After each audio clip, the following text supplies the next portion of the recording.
இப்போ பேட்ரியை மெயின்டெனன்ஸ் பண்ணணும், சோலார் பேட்ரியோட இது. ஏன்னா வாட்டர் போட்டு இப்போ சரியாகவே சார்ஜ் ஆக மாட்டேங்குது. அதனால் நம்ம என்ன பண்ணணும்னா, ஸோ இப்போதைக்கு பேட்ரி என்றைக்குமே சோலாரில் மெயின்டைன் பண்ணணும். அது எப்படி வாட்டர் போடணுன்றது ஒரு விஷயம் இருக்கால. நான் அடிக்கடி என்னோடய இதில் டெஸ்டிங்கில் அப்படி தான் பண்ணிகிட்ருப்பேன்.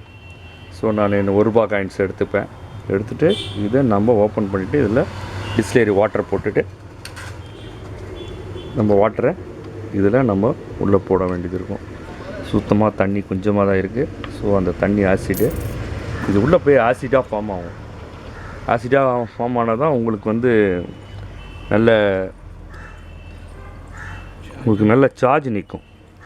பார்த்தீங்க எவ்வளோ தண்ணி குடிக்குது பார்த்தீங்களா டிஸ்லேரி வாட்டரை. ஏன்னா ஸோ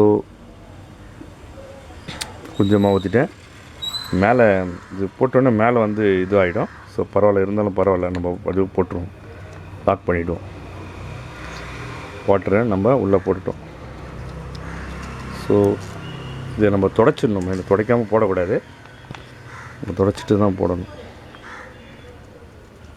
துணி இருந்ததுன்னா நம்ம துடைச்சி உள்ளே வச்சுட்டா ஒன்றும் இல்லை, தண்ணி நல்லா ஃபுல்லாக இருக்குது, நோ ப்ராப்ளம் இல்லை. ஓகேங்களா? நம்ம எப்பவுமே சார்ஜ் இந்த மாதிரி பேட்டரியை இப்படி தான் நம்ம போடணும். ஓகேங்களா? எப்போ துடைச்சிடுங்க, எப்பவுமே தண்ணி ஃபில் பண்ணிவிட்டு. அந்த மாதிரி எல்லாத்துலேயும் ஒவ்வொன்றையும் போட்டுட்டிங்கன்னா சார்ஜ் ரொம்ப நேரம் உங்களுக்கு நிற்கும். இதை நம்ம கண்டிப்பாக பேட்டரியை மெயின்டைன் பண்ணி தான் ஆகணும். Okay, thank you. அடுத்த வீடியோவில் பார்ப்போம்.